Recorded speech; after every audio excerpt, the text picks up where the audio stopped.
Pasti kalian sudah sering mendengar kata Bitcoin dan blockchain, atau bahkan kalian sudah sering membicarakannya. Kalau ngomongin cryptocurrency, pasti nggak jauh-jauh dari blockchain. Tapi kamu tahu nggak apa hubungannya blockchain sama cryptocurrency? Terus, gimana sih cara kerja blockchain? Blockchain adalah sistem yang menyimpan data transaksi mata uang digital. Sistem ini tidak dikelola oleh pihak ketiga seperti bank, melainkan dikelola oleh semua pengguna. Bayangkan ada 5 orang yang ingin bebas bertransaksi tanpa menggunakan bank atau pihak ketiga. Sebut saja Joko, Giman, Marwan, Sony, dan Gatot.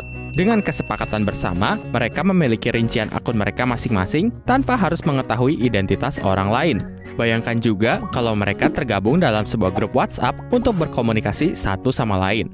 Yang mereka butuhkan adalah folder kosong, kertas, dan pena. Mereka semua siap untuk mencatat seluruh transaksi keuangan mereka. Giman ingin mengirimkan Rp100.000 kepada Sony. Giman kemudian mengumumkannya di grup. Guys, gua transfer Rp100.000 ya ke Sony. Setiap anggota bisa memeriksa saldo Giman dan memastikan di dompetnya ada Rp100.000. Kemudian setiap anggota mencatat transaksi Giman dan Sony di buku catatan mereka. Joko, Gatot, dan Marwan membalas. Noted kan? Transaksi seperti itu terus berlangsung, dan setiap transaksi mereka beri segel, lalu mereka masukkan ke dalam folder.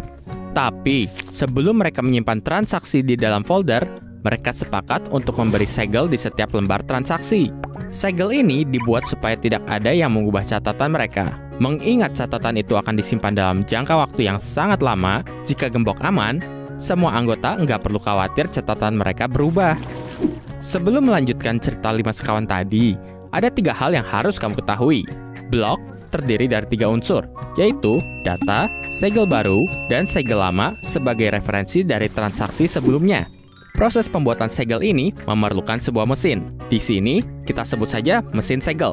Ajaibnya, mesin segel ini akan mengeluarkan kombinasi huruf acak jika kita memasukkan angka berapapun. Katakanlah kita memasukkan stiker dengan label angka 5. Setelah diproses oleh mesin segel, ternyata angka 5 berubah menjadi kombinasi huruf.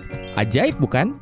Jika kita coba lagi memasukkan kertas stiker dengan label angka berbeda, mesin ini mengeluarkan kombinasi baru. Ternyata, mesin segel ini bisa mengeluarkan kombinasi acak huruf dan angka.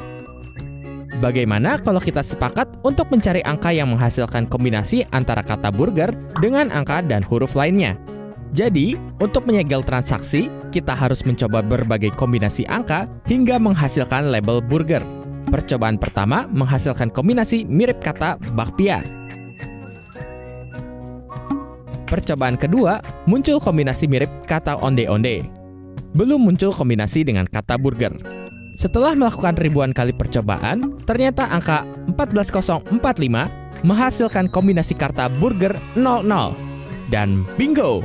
Kita menemukan segelnya. Akhirnya, satu kertas transaksi bisa kita lipat, lalu disegel dengan stiker berlabel 14045. Sekarang, kita bisa memasukkannya ke dalam folder. Label 14045 ini juga disebut sebagai proof of work, yang artinya ada sebuah upaya untuk melakukan percobaan memasukkan stiker dengan label angka ke mesin, hingga menemukan kombinasi burger 00. Angka 14045 atau disebut juga sebagai segel lama akan menjadi acuan perhitungan segel baru untuk transaksi selanjutnya. Misalnya, transaksi kedua.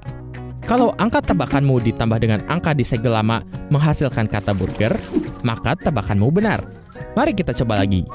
Kita jumlahkan angka segel lama dengan angka tebakan pertama. Hasil penjumlahannya kita masukkan ke mesin. Ternyata yang muncul bukan burger, tapi ayam. Percobaan kedua.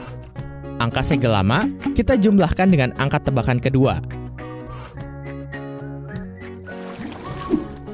Setelah hasilnya kita masukkan ke mesin, yang muncul mecin, bukan burger. Setelah melakukan ribuan kali percobaan, akhirnya kita menemukan angka 14022. Segel lama 14045 ditambah calon segel baru 14022, hasilnya 28067. Saat hasil penjumlahannya kita masukkan ke mesin, muncul burger 01. Bingo! Stiker berlabel angka 14022 adalah segel transaksi kedua. Jadi, transaksi kedua bisa kita sebut dengan data. Angka 14022 bisa kita sebut dengan segel baru. Angka 14045 bisa kita sebut dengan segel lama, referensi dari transaksi sebelumnya. Bagaimana cara validasi pada setiap transaksi? Cukup menambahkan angka segel baru dan segel lama, kemudian jumlahnya dimasukkan ke dalam mesin segel. Jika yang muncul adalah burger 01, maka transaksi dinyatakan valid. Kata burger ini hanyalah ilustrasi, karena proses enkripsi yang sebenarnya sangat rumit. Kembali ke cerita Giman. Pada transaksi pertama, mereka memberi segel referensi transaksi dengan 5 digit angka 0, karena tidak ada transaksi sebelumnya. Mereka menemukan segel pertama yang menghasilkan kombinasi burger 00 dari mesin segel. Transaksi pertama inilah yang menjadi cikal bakal blockchain atau Genesis block.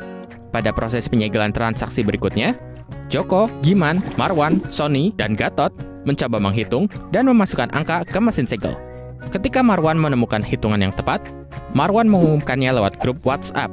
Semua anggota langsung melakukan verifikasi dengan cara menambahkan angka di segel lama dengan angka yang baru Marwan temukan. Lalu, mereka masukkan hasil penjumlahannya ke mesin segel. Setelah muncul kode verifikasi burger 01, seluruh anggota WhatsApp langsung mengonfirmasi. Mereka masing-masing menyimpan kertas transaksi kedua ke dalam folder, lalu memulai transaksi baru.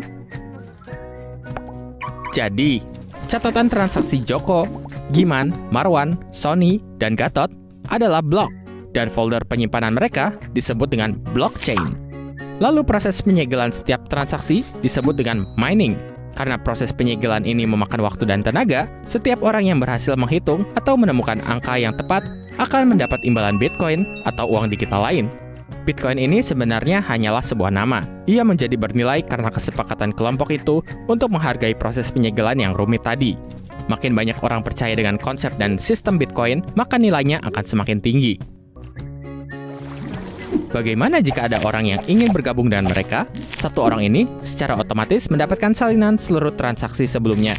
Dan jika ada transaksi baru, sebuah blok akan terbentuk dan langsung didistribusikan ke dalam network. Nah, apakah kamu sudah mengerti cara kerja blockchain? Atau jangan-jangan malah makin pusing?